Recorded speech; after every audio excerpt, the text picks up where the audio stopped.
Hello everyone, this is Taimur Shah Hussain. आज Delhi development authority ASO का exam हुआ और आज 2:30 टू 3:30 की मेरी शिफ्ट थी। तो आज के इस एएसओ एग्ज़ाम के में इम्पॉर्टेंट क्वेश्चंस, एग्ज़ाम का लेवल और एक्सपेक्टेड कट ऑफ क्या हो सकता है, इसके बारे में हम डिस्कस करेंगे। तो चलिए, और वीडियो को एंड तक देखिएगा, और वीडियो अगर आपको अच्छी लगी तो लाइक सब्सक्राइब ज़रूर कीजिएगा। आज का एग्ज़ाम का लेवल बहुत इजी रहा। एवरेज अटेम्प्ट्स बच्चों के जो मेरे साथ में जो आए थे उनसे भी मैंने जब बात करी तो 85 टू 95 क्वेश्चंस वो इजीली अटेम्प्ट कर सकते रहे, जबकि मेरे अटेम्प्ट्स 95 रहे। अब सब्जेक्ट्स की बात करें तो पहला सब्जेक्ट इंग्लिश को अगर लेते हैं तो जंबल सेंटेंसेस आए थे और वो इतने ज़्यादा टफ भी नहीं रहे, इजी थे। पैराग्राफ, एक छोटा सा पैराग्राफ आया जो बहुत इजी था। सेंटेंस कंप्लीशन आए थे जो मुझे लगे कि थोड़े अच्छे लेवल के हैं, बस वही एक अच्छे लेवल के थे, बाकी सब इजी लेवल के थे। सिनोनिम्स ज़्यादा नहीं पूछे गए, एक पूछा गया था। एंटोनिम्स भी एक था। रीजनिंग की बात की जाए तो सर्कल का क्वेश्चन एक था जो कि बहुत इजी था, और नॉर्मल जो हर एग्ज़ाम में पूछे जाते हैं, analogy and odd one out का जो एक क्वेश्चन था वो आपका था। एक एग्ज़ाम्पल क्या मैंने आपको यहाँ पे स्क्रीन पे भी आपको मेंशन किया है कि 4 ऑप्शंस दिए गए थे। इनॉर्मस, बिग मतलब सिनोनिम टाइप में था, और उसमें से एक ऑप्शन ये भी था कि well is to praise. Well का मतलब वेल और प्रेज़ ऑपोजिट में है। बाकी 3 ऑप्शंस सेम मीनिंग बता रहे थे, तो इसका करेक्ट ऑप्शन वेल प्रेज़ होगा, ये वाला। रही बात मैथ्स की, मैथ्स में परसेंटेजेस पूछे गए। परसेंटेजेस का एक सवाल था। कंपाउंड इंटरेस्ट का एक भी नहीं था। सिमिलर ट्रायंगल कॉन्सेप्ट में एक सवाल था जो कि काफ़ी इजी था। रेशियो प्रोपोर्शन का भी एक सवाल था। सिंप्लीफिकेशन का एक सवाल था जो कि काफ़ी इजी था, मतलब आप 20 सेकंड के अंदर ही कर सकते थे। और मेंसुरेशन का curved surface area of cylinder पूछा गया।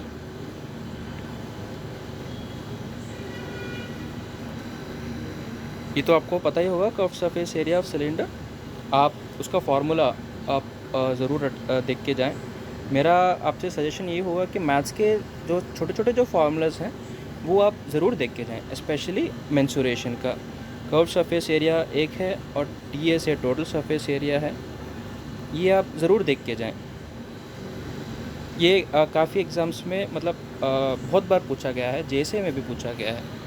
और यही नहीं, स्फीयर का आप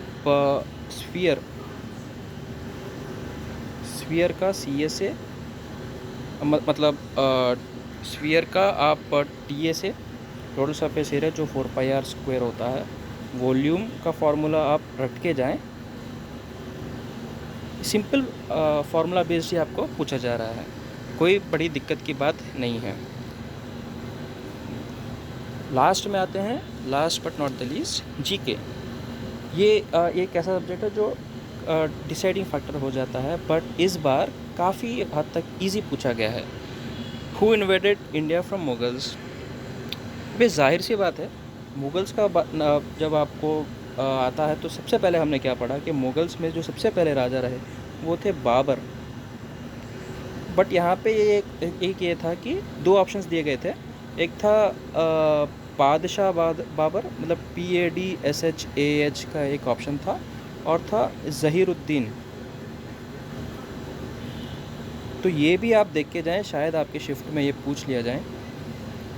और दूसरा सवाल था गंगोत्री ग्लेशियर रिलेटेड, कि गंगोत्री ग्लेशियर से आपको कौन सा नदी आता है जो हिंदुज़म में जो काफ़ी पवित्र माना जाता है, वो कौन सा नदी है। तो ये ऑब्वियसली जाहिर सी बात है कि गंगा है। और maximum matches played from Portugal team, कि ये बताया गया कि 200 करीब मैचेस प्ले किए थे एक प्लेयर ने। तो ऑप्शंस थे, आपका रोनाल्डो था, रोनाल्डो, पीले, ओके, ऑप्शन ऐसे थे। तो आपको उसमें से सही ऑप्शंस देना था। और चौथा ऑप्शन था हॉर्नबिल फेस्टिवल। ये कौन से ट्राइब ये इसको सेलिब्रेट करता है? ये जेएसए में भी पूछा गया है, नाग ट्राइब, नागालैंड का नागा ट्राइब, ये इसको सेलिब्रेट करते हैं। तो मेरे आपसे ये रिक्वेस्ट है कि आप जो मैंने जीके वन लाइनर जो मैंने आपको बताई है, उसमें से काफ़ी हद तक सवाल आए हैं। जीके वन लाइनर क्विक 40 करके मैंने बनाया था, जो इम्पोर्टेंट 40 क्वेश्चंस हैं उसमें से क्वेश्चंस ये हैं। हॉर्नबिल का फेस्टिवल का सवाल आपको उसमें देखने को मिल जाएगा। और पूरा डेमोग्राफिक डिवाइड नहीं है, डिवाइड है, डेमोग्राफिक डिवाइड। इसके आपको चार ऑप्शन दिए गए थे। एक था 1951, 56 था, एक 58 था, बट ये तीनों सही नहीं है, 1921 सही है। इसे आप नोट करते चलें। और पूर्ण स्वराज रिलेटेड ये एक सवाल आया था, जिसमें आपको डेट दिए गए थे 1928, 29, 30 और 31। इसका करेक्ट आंसर ऑब्वियसली 30 है। तो बेसिक से सवाल थे। अगर आपने बेसिक से जीके वन लाइनर आपने पढ़ रखी है तो आप इजीली आप उसको अटेंड कर सकते हो।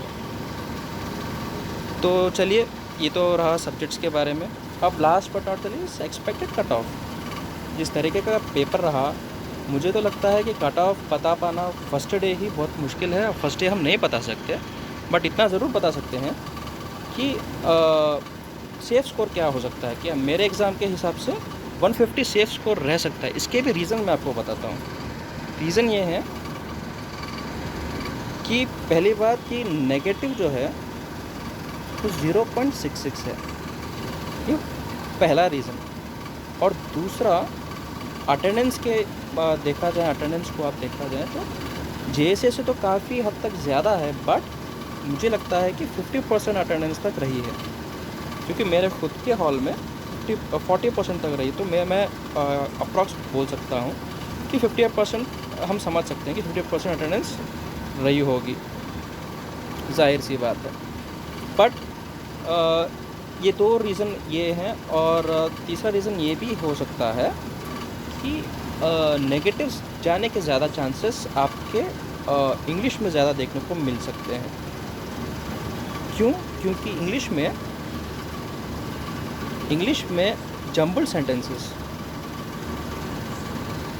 ये होता है ना कि पेपर अगर इजी हो जाए और तो घबराहट सी हो जाती है। मतलब जम्बल सेंटेंसेस ऐसे थे जो ट्रिकी थे। जम्बल सेंटेंसेस और सेंटेंस कंप्लीशन मतलब वो ऐसा नहीं था कि सेंटेंस इम्प्रूवमेंट टाइप, ऐसा नहीं था। सेंटेंस कंप्लीशन यानी आपको एक 3 लाइन का सेंटेंस दिया गया था, उसमें से 2 लाइन उन्होंने दे दिए थे, एक पूरा लाइन आपको जोड़ना था। तो ये लाइन के 4 ऑप्शन दिए गए थे। तो ये थोड़ा टफ़ हो सकता था। मतलब टफ़ नहीं बोल सकते, बट ये कह सकते हैं कि अगर आपने गलत ऑप्शन सेलेक्ट कर लिया तो नेगेटिव में आपको जा सकता है। तो इसीलिए मैं ये समझता हूँ कि इसमें से एक्सपेक्टेड कट ऑफ 150 रह सकता है। मतलब एक्सपेक्टेड सेफ स्कोर कह सकता हूँ, कट ऑफ तो हम नहीं कह सकते, बट सेफ स्कोर 150 अगर रॉ हैं आपके, प्लस अगर आप करेक्ट कर रहे हो। यानी आपके अगर अटेम्प्ट्स, मान लो कि आपके अगर अटेम्प्ट्स हैं 85 प्लस अटेम्प्ट्स अगर आप करके आ रहे हो विथ 90% प्लस एक्यूरेसी, तो आप मान लो कि आप सेफ़ हो। कोई दो राय नहीं, आप सेफ़ हो। तो आज के लिए इस वीडियो में बस इतना ही। अगर आपको वीडियो पसंद आया तो please like, share and subscribe. Thank you very much.